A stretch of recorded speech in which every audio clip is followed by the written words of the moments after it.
오늘 우리에게 주시는 하나님의 말씀은 에베소서 6장 5절에서 9절까지 말씀입니다.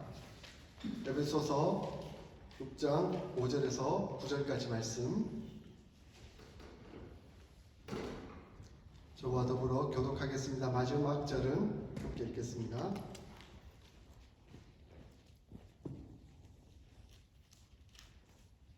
종들아, 두려워하고 떨며 성실한 마음으로 육체의 상전에게 순종하기를 그리스도께 하듯 하라.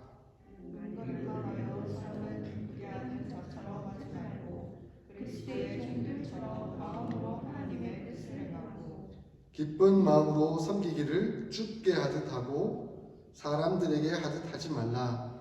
이는 각 사람이 무슨 선을 행하든지 종이나 자유이냐 주님께로부터 내도록 받은 줄 알아니라. 함께 읽겠습니다. 상전들아, 너희도 그들에게 이와 같이 하고 위협을 그치라. 이는 그들과 너희의 상전이 하늘에 계시고 그에게는 사람을 외모로 취하는 일이 없는 줄 너희가 알미라.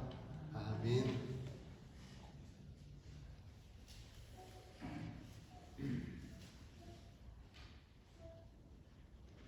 우리 준호가 와가지고 네, 준호가 뒤에서 마음껏 뛰노라도 괜찮습니다. 우리의 환영하고 축복합니다. 사도 바울은 에베소서를 통해서 하나님의 새로운 사회가 펼쳐졌다. 예수 그리스도께서 오심으로 말미암아 이전과는 완전 다른 새로운 사회가 열리게 되었다 하는 것을 선포하고 있습니다. 그 새로운 사회는 곧 예수 그리스도의 십자가로 말미암아 펼쳐진 하나님의 놀라운 관계들이 형성된 사회인 것이죠. 그 사회의 근간은 교회라고 말씀드릴 수 있고, 그 교회를 근간으로 둔 가정과 사회생활 모두라라고 말씀드릴 수가 있습니다. 그러니까 예수 그리스도를 믿는 모든 사람들은 이제 하나님의 주권으로 말미암아 하나님의 주권을 선포하는 관계가 된 것이죠. 그러므로 하나님의 통치를 받는 관계를 서로 형성하며 살아가고 있는 겁니다. 모든 관계 속에서. 근데 일반적으로 우리가 생각할 때 교회 안에서는 우리가 하나님의 통치를 받는다라고 쉽게 말할 수는 있겠지만, 그러나 더 뛰어넘어서 우리의 가정, 우리의 직장 속에서도, 그리고 우리의 모든 사회 관계 속에서도 우리는 하나님의 통치를 받으면서 관계를 유지해야 합니다. 많은 그리스도인들이 우리는 하나님의 통치를 받고 있고 하나님의 통치에 따른 관계를 하고 있습니다라고 쉽게 말하고 있지만 참 선택적 순종을 하고 있는 것을 봅니다. 왜냐하면 교회 안에서는 그래도 내가 어떤 장로로, 권사로, 목사로, 어떤 직분자로서 하나님 통치를 받으면서 그렇게 거룩하게 은혜롭게 관계를 유지하며 살고 싶은 마음에 순종을 하고 있지만, 막상 가정이나 아니면 직장에 가서 내가 상사로서 직장 후배들에게 대하는 관계 속에서는 마치 하나님의 뜻과는 상관없이, 하나님의 통치와는 상관없이 그냥 내가 주도하고 있는 관계이니까 내 마음대로 해도 돼라고 생각하는 경향들이 많이 있는 것을 보게 됩니다. 이것이 선택적 순종입니다. 그러면서 순종하고 있다고 생각하는 거죠. 나는 하나님 말씀에 순종하고 있어. 그러나 어떤 측면에서는 순종하고 있지만 어떤 측면에 순종하지 않고 있다고 한다면 그건 순종하지 않고 있는 것이 될 수 있습니다. 제가 오랫동안 사역했던 교회에 참 안타까운, 기억해보면 안타까운 한 상황들이 있었습니다. 한날 어떤 분이 저에게 전화를 주셨습니다. 다짜고짜 손 목사, 님자는 어디 가고 없습니다. 그냥 손 목사 이래도 되는 거예요? 이렇게 소리를 지르기 시작했어요. 왜 그러시는데요? 도대체 왜 그러십니까? 내가 왜 어떤 직분자 후보에 이름이 빠졌어요? 왜 내가 그 직분자 이름에 빠진 거예요? 설명해 보라고. 내가 자격 요건이 뭐가 안 되는데 왜 안 되는 거냐고. 사실은 여러 명의 명단을 이렇게 제가 취합해서 담임 목사님께 올렸는데, 목사님과 여러 이제 상황들을, 갈등을 이렇게 상황을 보면서 이분은 안 되겠다, 아직 직분에 이르기에는, 교회로부터 인정받기에는 시간이 좀 필요하겠다 한 분들을 좀 뺐거든요. 그런데 그 중에 한 분이었어요. 그분이 억울했던지 행정목사인 저에게 전화를 했었어요. 그래서 냈다 소리를 지르는 거예요. 왜 내가 명단에 없냐고, 뭐가 잘못됐냐고. 그들은 점점 말이 짧아져가지고 나중에는 손녀고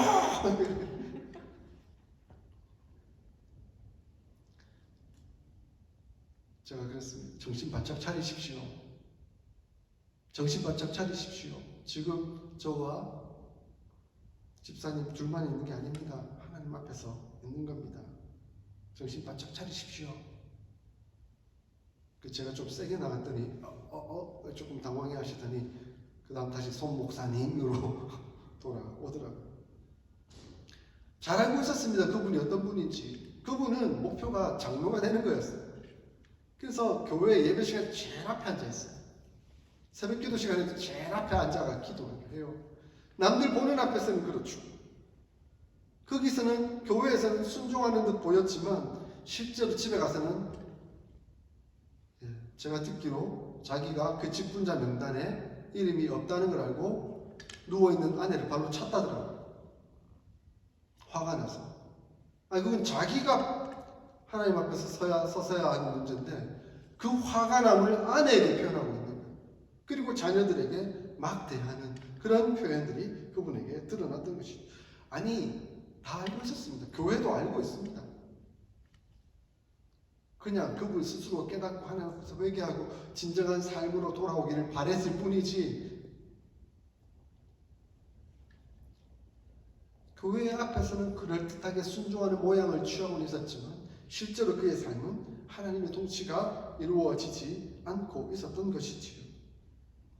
그러므로 우리가 하나님의 백성 되었고 하나님 은혜로 살아가고 있다라고 한다면 우리는 어떤 위치, 어떤 상황, 어떤 관계, 어떤 위치에 놓여 있던 간에 하나님 앞에 순종할 마음을 가지고 있어야 합니다. 남녀노소 지위고하를 막론하고 우리는 크리스천입니다. 하나님의 백성이고 예수 그리스도의 제자입니다. 그로서 삶을 살아가야 하는 것입니다. 사도 바울은 하나님의 백성으로 예수 그리스도의 십자가의 은혜를 받은 새롭게 된 사회 속에서 나온 여러분들이라고 한다면 여러분은 어떠한 위치, 어떠한 상황, 어떠한 관계 속에서도 하나님의 백성으로서 하나님의 통치를 받는 관계로서의 삶을 살아가야 합니다라고 지금 주장하고 있는 겁니다. 그런 주장 속에서 부부의 관계 속에서도, 그리고 부모와 자녀의 관계 속에서도, 그리고 지금 오늘 읽었던 본문 상정과 종, 사회의 모든 관계 속에서도 하나님의 통치가 드러나는 삶을 살아야 합니다라고 보여주고 있는 겁니다. 사실 예수님 당시의 시대, 그리고 이 성경이 쓰여질 당시에는 노예 제도가 아주 강력한 그런 시대였습니다. 로마 시대에 무려 6천만 명이나 노예들이 있었다고 합니다. 종이 있었다고 합니다. 그러니까 상당수가 다 노예, 종이었던 것이죠. 그냥 우리가 일반적으로 노예라고 하면 어떤 집안에서 몸종으로 일하는 사람이라고 생각했지만 아닙니다. 당시 로마 시대에는 의사나 교사 또는 관리 자와 같은 교육받은 사람들도 다 여기에 속했습니다. 그러니까 그냥 사회적 구조 속에서 노동의 구조가 하나의 노예 제도의 상황 속에 있었다라고 볼 수가 있는 것이죠. 그러니까 로마 시대에 살고 있는데 어떤 사람은 전쟁에서 패해서 포로로 잡혀왔으면 당연히 노예였고, 또한 어떤 사람은 돈이 없어서 빚을 지다 보니까 빚을 못 갚게 되는 상황 속에서 노예로 팔려가는 상황이 될 수밖에 없었던 것이죠. 이렇게 지식적 어떤 유능한 사람이었음에도 불구하고 종으로 살아간다는 것은 그야말로 인권이 땅에 떨어진 거죠. 인권 보장을 받는다는 것은 불가능했고 살아도 살아있는 존재가 아닌 그냥 도구에 불과했습니다. 그래서 노예들은 주인들의 소유물에 불과했기 때문에 그들 마음대로 행할 수가 있었던 것이죠. 그래서 때로는 노예들은 매를 맞기도 했고 심지어 손발이 절단당하기도 했으며 산한 맹수의 밥으로 던져지기도 했고 예수님처럼 십자가에 못 박혀 죽는 경우도 있었습니다. 그야말로 주인의 어떤 성격과 주인의 사람 됨됨이에 따라서 이 노예들의 인생은 완전 달라질 수도 있었던 것이죠. 그래서 주인 잘 만난 강아지들이 행복하게 사는 것처럼 주인 잘 만난 종은 그나마 좀 다행으로 인권을 누리면서 살았지만 주인 잘못 만난 종들은 그야말로 처참한 인생을 살았습니다. 근데 예수님 당시뿐만 아니라 오고 오는 시대 속에 모든 사회 속에 이 노예 제도는 팽배하게 만연되어 있었던 것이죠. 사실은 하나님의 복음 기독교가 유럽 전역을 휩쓸었지만 그러나 그 휩쓴 상황 속에서도 이 노예 제도는 더욱더 기승을 부렸고 종교개혁이 일어난 이후에 하나님의 복음이 유럽 전역을 펼쳐져 간다라고 여겨졌을 그때도 오히려 자본주의가 잠식하면서 이 교통기술이 발달하면서 아프리카로 가면서 이 유럽인들이 아프리카인들, 흑인들을 잡아다가 노예로 삼기 시작했다. 이런 안타까운 일들이 17세기, 18세기에 버젓이 일어나는 거예요. 그야말로 아프리카 사람들은 사냥을 당했고 사냥을 당해서 잡힌 채로 좁은 선실에 화장실도 없는 그곳에서 처참하게 운반되었고 그 운반되는 과정 속에서 너무 처참하다 보니까 10%는 그냥 그 자리 거기에서 죽어버렸어요. 옮겨지는 도중에 죽었어요. 그리고 와서는 유럽에 와서는 이제는 그냥 발가벗겨진 채로 매매당하는 거예요. 그냥 사고 파는 거예요. 가족들이 다 뿔뿔이 흩어져서 농장으로 가서 처참하게 고생을 하는 그런 상황이 되었습니다. 근데 그 농장에서도 훈련을 한 달합시고 그들을 매질을 가하고 성폭행을 하고 가혹행위를 했던 것이죠.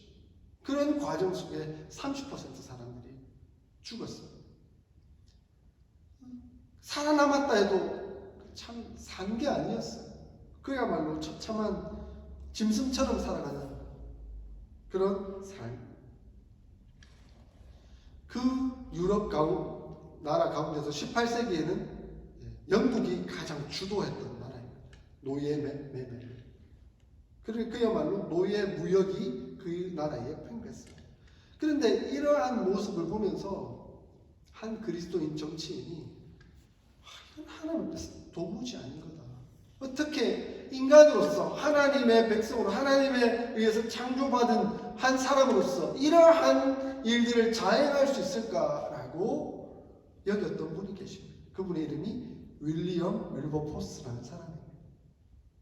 그는 하나님을 믿고 회심한 가운데 하나님의 백성이라고 한다면 하나님의 자녀라고 한다면 예수님의 제자라고 한다면 이런 노예 무역이 절대 있을 수 없다. 이루어져서는 안 된다라고 여겼던 사람입니다.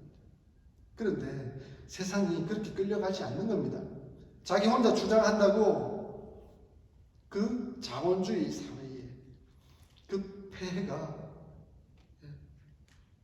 무너지지 않는 거죠. 넘어지지 않는 거죠. 그러나 그는 하나님의 백성으로 예수님의 제자로서 끝까지 포기하지 않고 그에 맞서 나갔습니다. 한 사람의 정치인으로서 이 노예 무역을 폐지하자고 법안을 올렸고 당연히 통과되지 않는 거죠. 그런데 또 다른 그리스도인 정치인들 한 사람 포섭하면서 이게 하나님 말씀이 옳은 거 아니냐, 이게 하나님의 통치를 받는 사람으로서 옳은 행위가 아니겠느냐, 이대로 가야 되지 않겠느냐라고 한 사람 설득하며 평생을 바쳐왔습니다. 그렇게 평생 동안 법안을 무려 10번 반복해서 올리고 실패하고 그럼에도 불구하고 또 올리고 또 다른 사람을 한 명 한 명 설득해가 결국 그의 노년에 10전 11기라고 11번째 만에 그 법안이 통과되게 됩니다. 그래서 더 이상 사람을 매매할 수 없는, 무역할 수 없는 그런 법안을 통과시킨 거죠. 그의 하나님 앞에서의 통치 받은 인간관계에 이래서는 안 된다 하는 것을 알고 고백했던 그의 온전한 순종이 그리고 그의 평생의 노력이 결국은 그 법안을 통과시킬 수 있습니다. 그 법안을 통과했을 때 그는 만족하지 않고 이제는 완전 노예 제도가 폐지되도록 그의 평생을 바쳐 나갔습니다. 하나님을 믿는 한 사람이 하나님의 통치를 받는 그 사람이 하나님의 말씀에 따라 그 일들을 순종하며 한 걸음 한 걸음 걸어 나갔을 때 하나님의 뜻이 펼쳐지는 그 과정을 보게 되는 것이죠. 사랑하는 성도 여러분, 우리나라도 뭐 한 150여 년 전만 해도 노예제도가 있었지 않습니까? 양반이 있었고 뭐 상인이 있었고 종쌍놈이 있었고 그렇게 처참하게 있던 시대였습니다. 그런데 기독교가 우리나라에 전해지면서 이 제도가 점점 개혁되지 않았습니다. 하나님의 말씀 선포되는 그곳에서 이런 일들이 이루어지게 되었던 것이죠. 그리고 여성에게 교육을 하고 그리고 모든 인권이 존중되고 평등한 그 사회가 이루어질 수 있게 된 것입니다. 결국 하나님의 말씀에 순종하는 한 사람 한 사람을 통해서 이 하나님의 새로운 관계, 새로운 사회가 어떻게 이루어져 왔는지 우리는 역사를 통해서 볼 수 있는 것입니다. 우리가 윌리엄 윌버포스처럼 그런 놀라운 사회개혁을 이룰 수 있으면 좋겠지만 뭐 그렇게 우리의 아직 역량이 그렇게 되지 못한다 할지라도 우리의 처해진 지금의 현재의 관계 속에서 이 말씀에 순종해 나간다고 한다면 우리는 작은 촛불이 되어 하나하나 펼쳐져 갈 수 있는 겁니다. 그러므로 엄청나게 큰 일을 내가 단번에 해야 되겠다라고 생각하실 필요가 없이 지금 이 상황 속에서 내게 주어진 관계 속에서 나는 어떻게 하나님의 뜻을 펼치며 하나님의 통치를 이루어 나가고 있는가 그 관계를 살펴볼 필요가 있습니다. 자, 이러한 관계를 우리가 어떻게 유지해 갈 수 있을까요? 오늘 사도 바울은 우리에게 종과 상전이라는 개념을 통해서 설명하고 있지만 우리는 그것을 초월해서 전체적인 측면에서 우리가 한번 점검을 볼 수 있었으면 좋겠습니다. 먼저 우리는 사람들을 대할 때 주님을 두려워하는 마음으로 대해야 합니다. 오늘 1절에 5절에 그렇게 말씀하고 있죠. 종들이 두려워하고 떨며라고 말씀하고 있습니다. 그러니까 두려워하고 떠는 마음으로 우리는 서로를 대해야 합니다. 누구를 대하든 우리는 삼각관계에 있다는 것을 생각해야 합니다. 부부 간에 서 있든 간에 아니면 부모와 자녀 간에 서 있든 간에 아니면 어떤 그 직장 내에서 상사와 또 후배의 관계에 서 있든 간에 우리는 크리스천으로서 하나님 앞에 서 있다는 것을 기억해야 합니다. 한번 삼각형 한번 그려보세요. 이렇게 삼각형 한번 그려보세요. 자, 이렇게 그렸을 때 나와 상대가 있죠. 그러나 그 위에 누가 계시죠? 하나님이 계십니다. 늘 하나님이 계시다는 인식을 가져야 합니다. 그렇다고 한다면 우리는 내가 지금 어떠한 위치에 있다. 뭐 내가 갑과 을 관계 속에서 갑의 위치에 있네, 아니면 을의 위치에 있네 이렇게 생각할 겨를이 없이 하나님 앞에 서 있다라고 고백하게 될 것입니다. 그리고 9절을 한번 보십시오. 9절에 상전들아 너희도 그들에게와 이와 같이 하고 위협을 그치라. 이는 그들과 너희의 상전이 하늘에 계시고 라고 말씀합니다. 우리의 상전이 어디에 계시다고요? 하늘에 계시다. 우리의 상전은 바로 하나님이시죠. 하나님이 우리를 보고 계시기 때문에 우리는 그 앞에 서 있어야 하는 겁니다. 그분은 외모로 사람을 취하시는 분이 아닙니다. 그분은 높고 낮은 어떤 지위 고하를 보면서 대하시는 분이 아닙니다. 모두 하나님의 창조물로서 한 인격으로 대하고 계시는 것이죠. 그렇게 우리는 어떤 사람을 대할 때 함부로 대할 수가 없습니다. 내가 혹시 높은 위치에 있다 할지라도 그 사람을 함부로 대할 수가 없습니다. 왜냐하면 하나님 앞에 함께 서 있기 때문에 그렇죠. 하나님 앞에 함께 서 있는데 내가 좀 화가 난다고 소리 지를 수 있겠습니까? 지금 내가 좀 높은 위치에 있어서 내가 어떤 감정적으로 지금 기분 나쁘다고 그 사람 앞에 화를 낼 수가 있겠습니까? 하나님 앞인데 그럴 수 없는 것이죠. 근데 하나님이 사라져 버리는 그 순간 소리 지르고 화내고 하는 그런 태도가 나타나게 되는 것이죠.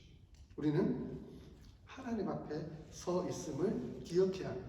그래서 9절에 공갈을 그치라, 공갈을 그치라 라고 말씀합니다. 공갈을 그치라는 것은 위협하지 말라 하는 의미잖아요. 네. 내가 하나님을 인식하지 않고 내가 어떤 위치에 있는지 생각을 하면 와씨 내가 누군데 이러면서 너 사장이면 너 자를 수 있어, 너 잘라버릴 거야, 아니면 뭐 어떤 옛날에 왕 같은데 너 죽일 거야, 뭐 이렇게 말할 수 있는 거죠. 참 일을 할 때 무시당하면서 뭐 위협당할 때 정말 낮아지잖아요. 한이 없이 사람이 마음이 쪼그라드는 것을 경험하게 됩니다. 예전에 교회에 있을 때 어떤 목사님이 X표 쳤다 이런 말 함부로 하시더라고요. 그걸 듣는 부교육자들은 오이 니는 이제 곧 나가라 라는 소리로 막 들리니까 부교육자들조차도 와 이거는 교회가 아니고 뭐 기업에서 뭐 그냥 들어왔다가 니 쉽게 자를 수 있다라고 함부로 말하는 그런 평가는 아닌가 하는 그런 생각이 들더라고요. 하나님 앞에서 우리가 어떻게 서 있어야 하는지 늘 이런 것들을 명심해야 합니다. 우리 그리스도인들에게 아주 중요한 원리가 있습니다. 그 원리는 바로 코람되어 우리가 하나님 앞에 서 있다 하는 것입니다. 또한 우리는 서로가 그리스도의 종들처럼 대해야 한다는 겁니다. 6절에 그것을 말씀하고 있습니다. 눈가림만 하여 사람을 기쁘게 하는 자처럼 하지 말고 그리스도의 종들처럼 마음으로 하나님의 뜻을 행하고 라고 말씀합니다.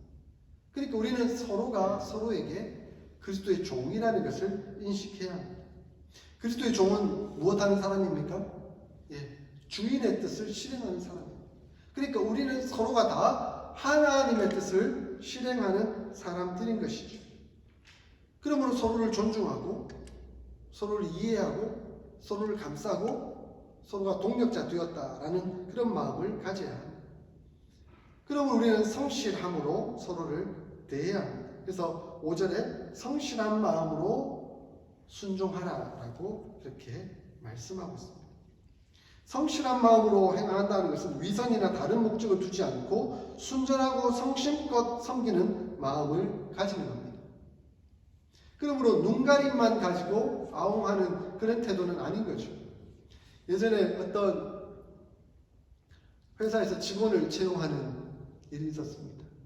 그래서 이제 두 사람이 왔는데 한 사람은 막 대학도 졸업하고 능력이 많은 것처럼 보였습니다. 경력도 많고. 또 한 사람은 학력은 별로 아닌데 그래도 열심히 일하겠다 하면서 왔습니다. 그래서 사장이 지금 문 앞에 차들이 올 때마다 이 깃발을 들고 잘 안내를 해주면서 실행을 해주십시오라고 한 사람씩 하루를 맡겼습니다. 근데 아주 똑똑하고 능력 있는 또 학력도 좋은 사람은 차가 올 때만 깃발을 이렇게 흔들면서 차가 없을 것 같으면 이렇게 딴 데 가가지고 좀 앉아있다가 그러다가 차가 갑자기 오면 차를 놓쳐버리기도 하고 근데 그 모습을 사장이 다 보고 있었어요. 근데 또 한 사람은 그 매 순간 곧게 서서 그 모든 순간을 다 깃발을 들고 안내를 했던 것이죠. 어떤 사람이 성실한 사람입니까? 사람과 관계없이 누가 보든지 안 보든지 간에 성실하게 하는 그것이 바로 순전한 마음을 가지고 성실하게 섬기는 것이죠. 또한 성실하게 한다는 것은 목적을 분명히 한다는 겁니다. 목적은 무엇입니까? 하나님을 기쁘시게 하는 겁니다. 그리고 성도들 서로 종이 되어 섬기는 것을 목적으로 하는 겁니다. 근데 목적이 불분명하면요 교회 다니는 게 이상해집니다. 여러분 교회 왜 오셨습니까? 왜 교회에 나와서 예배를 드립니까?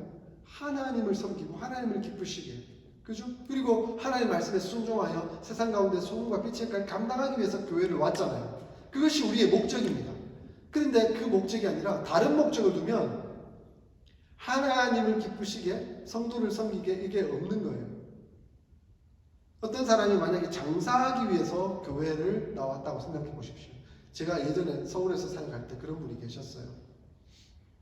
교회에 오면 많은 사람 만날 수 있고 그 많은 사람에게 자기 제품을 소개해서 장사를 할 수 있겠구나. 근데 처음에 와서는 아주 잘해요. 얼굴도 밝고 막 웃으면서 친절하게 잘 대해요. 그런데 어느 순간 이제 물품을 하나씩 내놓는 거예요.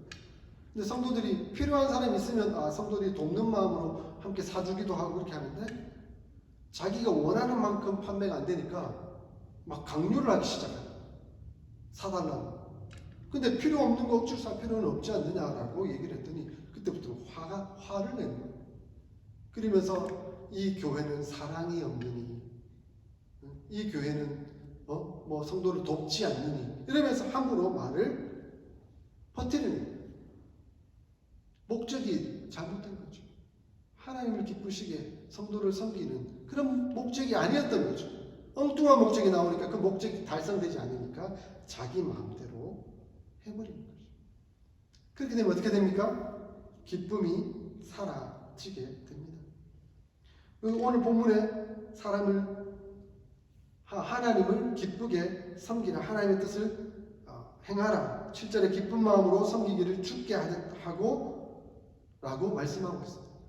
그런데 목적이 다르면 기쁨이 상실되는 거죠. 교회 나오는 게 기쁘지 않아요. 오늘 목적이 이루어져야 됩니다. 여러분 교회 나오실 때 기쁘세요? 기쁘셔야 해요. 왜냐하면 하나님께 영광 돌리고 있는 거잖아요. 하나님 영광 돌리는 게 기쁜 일이잖아요. 근데 서로 간을 대할 때도 사실은 기쁘게 대해야 합니다. 근데 때로는 힘들죠. 저도 오늘 목사님 설교를 들었는데 큰 교회 목사님 설교를 들었더니 목사님 이렇게 설교하더라고요. 아니 왜 구역마다 왜 그렇게 힘들다고 얘기하세요? 모든 구역이 다 힘들대. 구역장님들이 다 상처받았고 다 힘들다고. 우리 교회만 힘든 게 아니고 모든 교회가 다 힘든 것 같아요 보니까. 근데 기뻐야 합니다. 왜냐하면 그 힘듦이 하나님의 뜻을 이루어가고 있기 때문에. 하나님의 뜻을 이루어가고 있다면 우리가 힘들어도 기쁠 수 있는 거잖아요. 우리 주님이 기뻐하시는 모습이 보인다고 한다면 그래서 기쁘잖아요. 어떤 일을 행하는데 내 뜻대로 잘 안 돼, 힘들어. 그런데 꾸역꾸역 했더니 주인께서 내 사랑하는 종아, 내 충성된 종아 잘하였도다. 내가 너로 인해 기뻐한다. 이렇게 말하면 우리 마음이 얼마나 기쁘겠습니까? 그죠? 그 자체가 기쁨인 거죠. 우리는 그렇게 기쁘게 하나님 앞에서 사역을 하는 겁니다. 우리 교회를 생각할 때, 또 우리가 서로의 관계를 생각할 때 때로는 힘들고 지치고 어려울 수 있죠. 답답할 수 있죠. 그러나 이것이 하나님의 뜻을 행하는 일이라고 한다면, 하나님을 기쁘시게 하는 일이라고 한다면 우리 그 목적이 있는 거잖아요. 알기 때문에 한 걸음 한 걸음 꾸역꾸역 가는 거잖아요. 하나님이 기뻐하신다고 한다면 우리도 기쁠 수 있는 거잖아요. 그러므로 기쁨으로 여기고 감당할 수 있습니다. 우리의 목적은 하나님께 영광, 하나님을 기쁘시게 하는 것이기 때문에 그렇습니다. 그러므로 우리는 우리 하나님 기쁘시게 하는 마음으로 늘 정진해 나갈 수 있어야 하겠습니다. 사도 바울은 계속해서 9절에 너희도 저희에게 이같이 하라, 상전에게 그렇게 말씀하시죠. 종들이 그렇게 했다고 한다면 너희들도 이같이 하라라고 말씀합니다. 이와 같이 하라라는 말은 결국 너희가 존경받기를 원한다고 한다면 너희가 먼저 존경하는 마음을 가져라라는 겁니다. 섬김을 받고자 하거든 섬김을 베풀라라고 하시는 말씀입니다. 예수님이 뭐라고 말씀하셨습니까? 황금률 마태복음 7장 12절 기억하시죠? 그러므로 무엇이든지 남에게 대접을 받고자 하는 대로 너희도 남을 대접하라. 이것이 율법이요 선지자니라라고 말씀합니다. 여러분 대접받고 싶으시죠? 먼저 대접하세요. 그리고 그 대접하는 사람을 예수님은 대접하십니다. 그러면 우리가 늘 기억해야 할 말씀 5장 21절 그리스도를 경외함으로 피차 복종하라. 그리스도를 먼저 경외하고 예수님을 경외한다고 한다면 서로 복종하는 삶을 살아야 한다라고 말씀하고 있습니다. 우리 요즘 욥기를 읽고 있잖아요. 저 욥기 읽으면서 막 눈물이 날 것 같아요. 욥기 읽으면서 그리고 또 우리 그 성경 읽어주는 배한성 배우가 그거를 이제 유튜브를 통해서 이렇게 듣다 보니까 막 감정이입해서 막 읽어주니까 마음에 막 와닿더라고요. 욥의 친구들이 구구절절 옳은 말만 해요. 욥의 친구들이 틀린 말 하는 게 아니거든요. 근데 그들은 철저히 하나님의 말씀을 하고 있는 것처럼 말하지만 인과응보적 차원에서 얘기를 하고 있어요. 네가 어떤 죄가 있기 때문에 뭐 잘못이 있기 때문에 이런 공경에 처한 거 아니냐라고 막 공격을 해요. 근데 지금 욥에게는 위로가 필요하거든요. 지금 욥은 너무 고통받고 너무 힘들어하는데 친구들이라고 와서 한다는 말이 네가 죄가 뭔지 한번 돌아봐라. 네가 이렇게 고통당하는 데는 뭔가 있기 때문이 아니냐.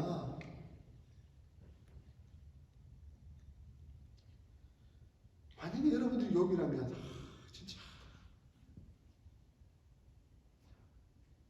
진짜 위로가 필요한 그 시간이 얼마나 고통스러울까. 이런 관계가 이루어져야 되지 않겠습니까? 하나님 앞에서. 지금 사도 바울이 말씀하고 있는 게 그거예요. 지금 위로가 필요한 자에 위로를 나눌 수 있는 관계. 하나님의 말씀으로 서로 건면하고 위로하고 도와주고 함께 더불어 살아가는 그 사회를 만들어가는 것. 그것이 하나님의 새로운 사회, God's New Society, 바로 교회의 모습이어야 되지 않겠느냐. 하나님을 믿는 가정의 모습이어야 되지 않겠느냐. 하나님을 믿는 기업들의 모습이어야 하지 않겠느냐.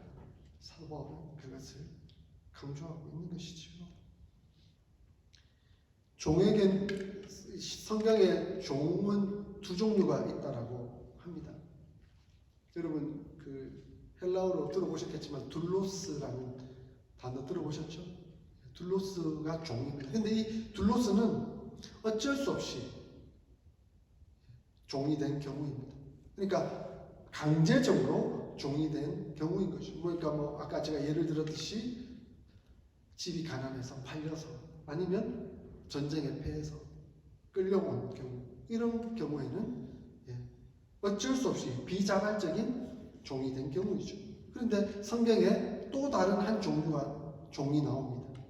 디아코노스라는 종입니다. 이 종은 어쩔 수 없이 종이 된 경우가 아니라 자발적으로 스스로 종이 되는 경우를 말합니다. 출애굽기를 보면 이 히브리인들에게 종이 되는 개념들이 나옵니다. 히브리인들에게도 종이 있었어요. 어쩔 수 없이 가게가 무너져서 경제적으로 힘들어서 그래서 팔려서 종이 될 수밖에 없는 경우가 발생할 수도 있지만 그러나 그들이 영원한 종이 될 수는 없다. 하나님의 말씀입니다. 그래서 6년간은 종이 되지만 7년째는 그에게 풀어주라라고 하나님은 말씀하고 있습니다. 그런데 6년이 지나는 동안 자기가 종으로 살면서 그 주인이 자에게 인격적으로 대해주는 것을 보면서 그 주인을 존경하게 되고 그리고 그 종 생활을 하면서 내가 결혼을 해서 아내와 자녀가 있는 경우라고 한다면 나는 내 아내와 자녀를 지키기도 하고 내 상전, 내 주인에게 충성을 다하기 위해서 저는 자유인으로 주어졌지만 저는 계속 종으로 남겠습니다 하는 경우가 있었다는 거예요. 그 경우를 디아코노스라고 말할 수 있습니다. 하나님의 종은 바로 이 디아코노스와 같다라고 말씀드릴 수가 있습니다. 예수님은 스스로 종이 되셨습니다. 종이 되지 않으셔도 될 뿐인데 스스로 종이 되셨습니다. 그러니까 자발적인 종이 되셨던 것이죠. 하나님을 섬기고 또 우리를 섬기기 위해서 예수님은 자발적인 종이 되셨습니다. 그래서 그러므로 그분은 디아코노스가 되신 것이죠. 이제 우리에게 말씀합니다. 너희는 스스로 종이 되어야 한다. 그리스도 예수를 본받아. 그러므로 그리스도인들은 늘 상호 복종의 정신을 가지고 있습니다. 그리스도를 경외함으로 피차 복종하라. 그리스도를 경외함으로 피차 복종하라. 스스로 서로에게 종이 되어주는 삶. 그것이 God's New Society에서 우리의 삶의 태도이고 모습이어야 한다는 것을 말씀해 주고 있습니다. 예수님을 본받아서 우리 또한 종이 되는 삶을 사는 것이 바로 이 사회, 하나님의 새로운 사회 속에서 우리가 이루어 가야 할 태도라고 말씀드릴 수가 있습니다. 근데 가끔은 저런 인간에게도 내가 종이 되어줘야 되나? 뭐 이런 마음, 이런 생각이 들 때도 물론 있을 것입니다. 그러나 생각해 보십시오. 한 가정에 문제가 발생하고 어떤 어려움이 생겼을 때 누가 먼저 희생을 합니까? 누가 먼저 희생을 합니까? 가장 성숙한 사람이 희생합니다. 가장 성숙한 사람. 근데 그 성숙한 사람은 엄마이고 아빠여야 하겠죠? 근데 엄마와 아빠가 희생하지 않으면 자녀들도 희생할 수가 없는 거죠. 결국은 가장 성숙한 엄마 아빠가 희생해서 종이 되어줄 때 그 가정은, 그 공동체는 살 수가 있는 겁니다. 내가 성숙했는가 안 했는가는 내가 종이 되고 있는가, 내가 섬기고 있는가 하는 것을 보시면 알 수가 있습니다. 사랑하는 어스틴 사랑의 교회 모든 성도 여러분, 진정 우리가 성숙한 하나님의 백성으로 예수 그리스도의 제자로 피차 복종하며 우리 하나님의 새로운 사회, God's New Society로서의 우리 어스틴 사랑의 교회를 세우고 이 세상 가운데 소금과 빛의 역할을 감당해 나가는 저와 여러분들이 다 될 수 있기를 주의 이름으로 축원드립니다. 아멘.